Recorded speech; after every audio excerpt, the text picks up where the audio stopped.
Hey, how's everyone doing? Welcome to the show itself. I just want to make sure that we are getting a good signal here. So if you're watching from anywhere, make sure you leave a comment so that I know that you are getting good signal there.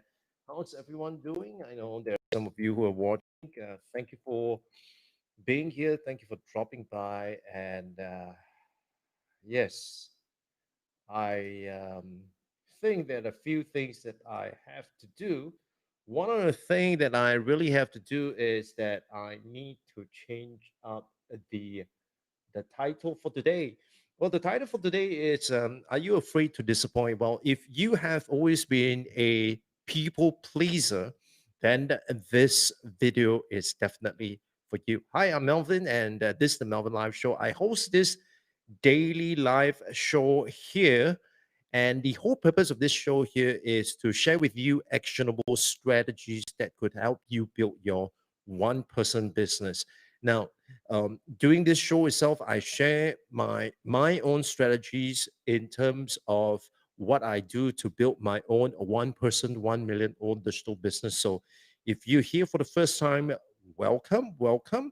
If you're not here for the first time, I mean, if you have been here before, well, thank you once again for being here. And today we want to talk about, are you afraid to disappoint? And the reason why I am actually bringing this topic up is because I wanted to share with you a newsletter, and this newsletter is from a good friend of mine, John Seddington, and he shared about this thing about disappointing, right? Disappointing. And I just want to read this to you. Just let me pull that out. Well, he says that, well, hey, friend, I know that you appreciate Gordon. So here's one thing that rubbed my face recently. Just read that email to you so you could see it for yourself. All right, just give me 1 second here. Um, by the way, since while you're waiting, if you can, head on down to melvin.tv and make sure you subscribe to this YouTube channel itself because, I'm looking to taking this whole show to the next level. And so if you want to, please, and if you find this to be something that it's, you know, useful to you, then definitely make sure you subscribe to this channel.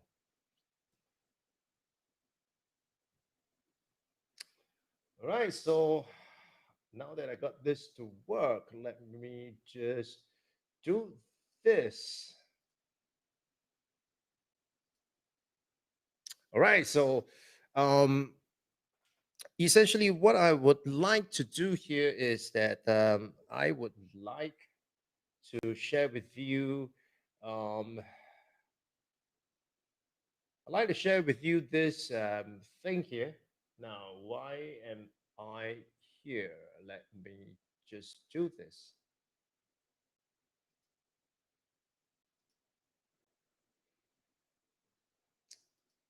All right, so oh man,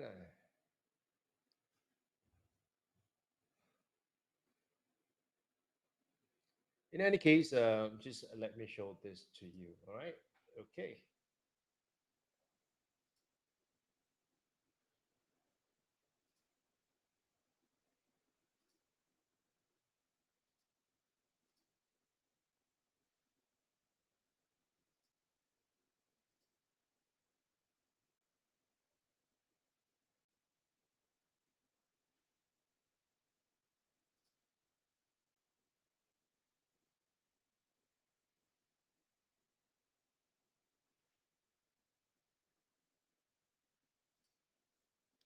All right. So I don't know what I pressed there. Something went wrong, but essentially, here's the newsletter from my friend John Seddington, and so he says that, hey, friend, I know that you appreciate Gordon. So here's that broke my face recently, I mean, Seth really does say it best. All forward motion disappoints someone. If you serve one audience, you have let another down. One focus means that something else got ignored. If you create something scarce, someone else would then get their hands on it. The very act of creation means that it won't be the ideal solution for everyone.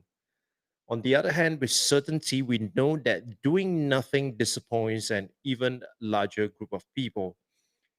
And so, John went on to share his own experience and his journey as a serial founder as well as a creator. I knew John for a long time, before following him for a long time.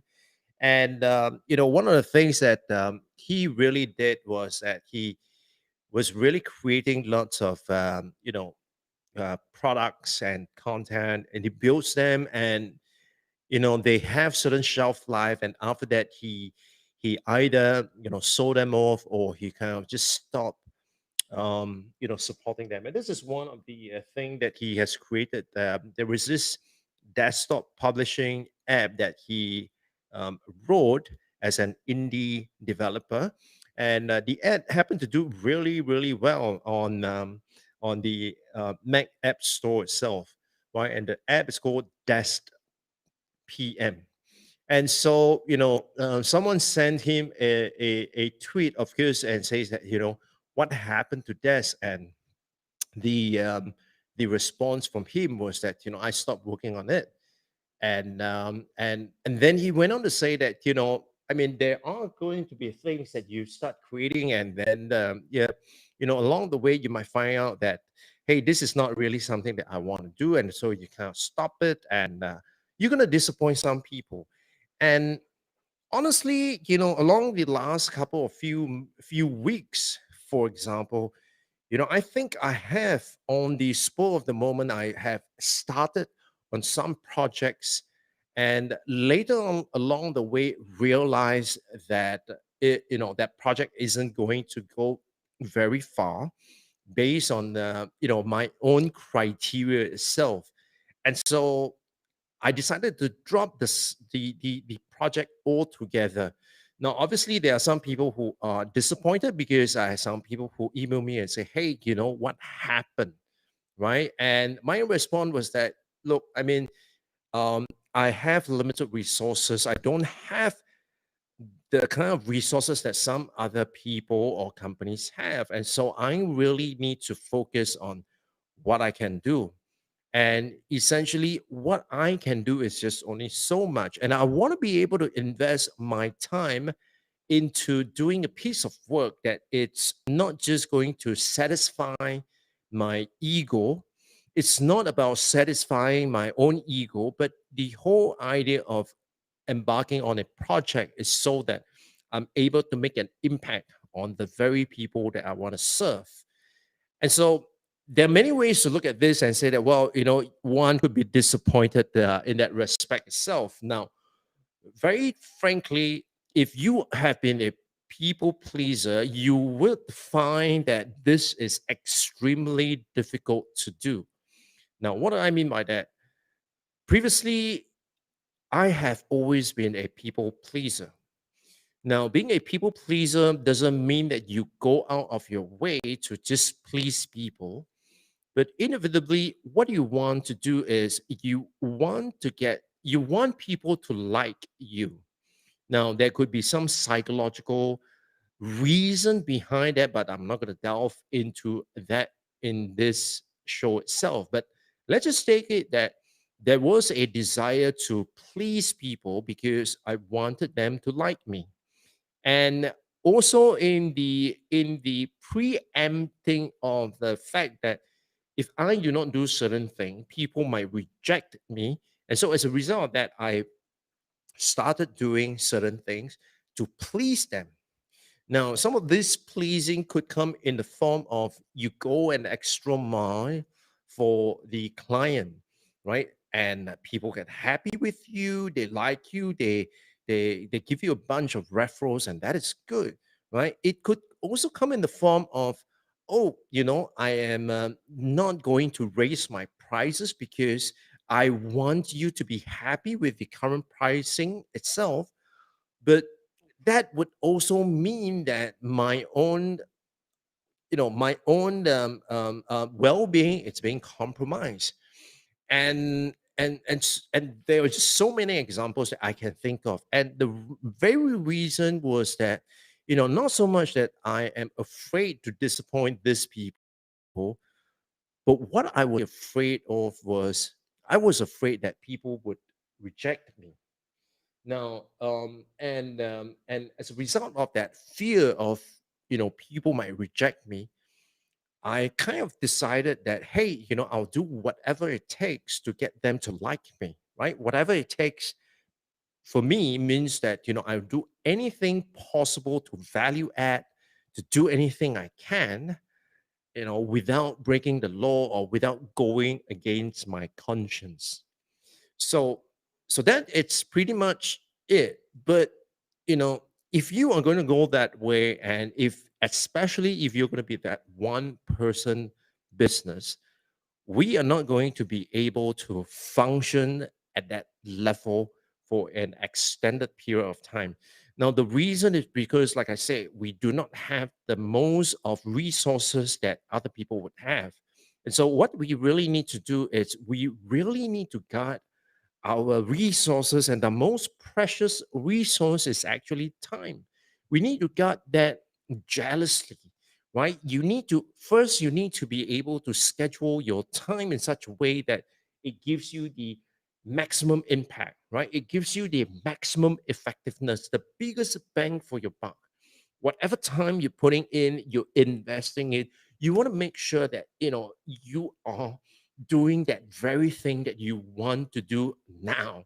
So, whatever the case may be, whatever you are doing at that point in time, you have to ask yourself, if I have a choice, would this be the thing that I want to do? So, like, for example, the daily life show that I'm doing, if I were to stop myself and ask myself, is this what I want to do right now, rather than, go to bed, or rather than read something to kind of enrich my mind? Yes, this is the thing that I want to do, and I want to do it now. There is no reason, nobody is paying me, right? Nobody is paying me, but I just want to do it because it is the very thing that I want to invest my time in, right? So, first and foremost, you got to ask yourself that question: if given a choice, is this the very thing that you want to do? And if the answer is no for too many days, then it's probably time for you to review your activity itself. The next thing that you really want to do is you want to be able to schedule your time in such a way that it gives you an 80-20 ratio. And I'm talking about that at an optimal level, at any 80-20 ratio. In other words, the 20% of your effort in doing anything is going to bring in 80% of the results, right? That 20% of the things that you do every day is going to bring you the 80% of the results itself. That's going to be the big thing. Now, if you are doing it the other way around, and I believe many of us at some point in time, we have been there. If you are just focusing on 80% of the time, you're doing something just to give you that 20% of the results itself, you have got that equation wrong. So I like to think that anyone who is totally, absolutely 80% of the time, what you're doing is you're trading time for money just to make that 20% of the income. Whereas if you are strategic enough, you would be able to reschedule your time, or re manipulate your time in such a way that you are going to shrink it from 80% to 20% of the time. You are going to be doing the thing that gives you 80% of the results that you want, right? And so, first, it's really to ask yourself, if I have a choice, would this be the very thing that I want to do? Number two, it's really to ask yourself, am I investing my time correctly? Am I doing 20%? Am I spending 20% of the time doing certain type of work that's going to give me 80% of the results. And the third thing that you really, really want to do, especially if you are a people pleaser, is that you want to start not pleasing people.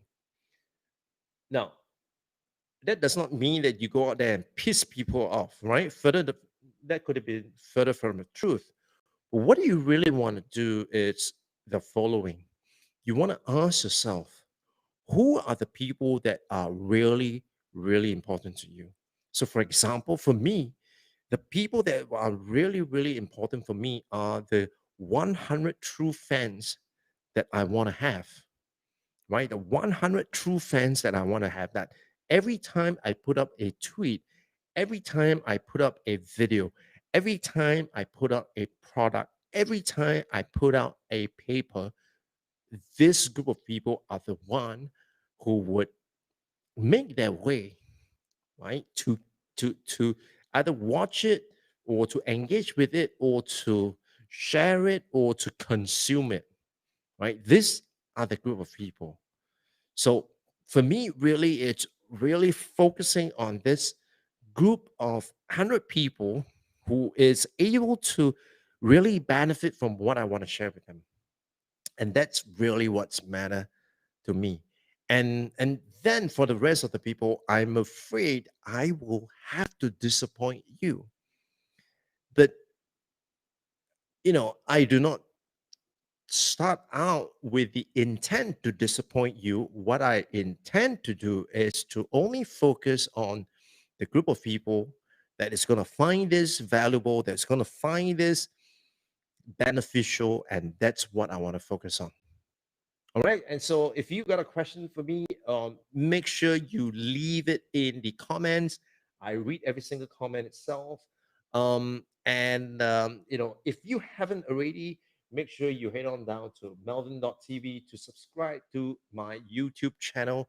Um, we're gonna be doing something a little special for the subscribers on YouTube itself, and so make sure you check that out.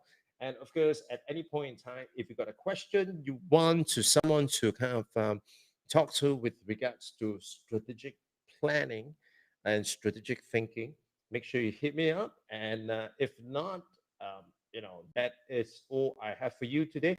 I hope this has been helpful, and you know don't go pleasing everyone because you better than that.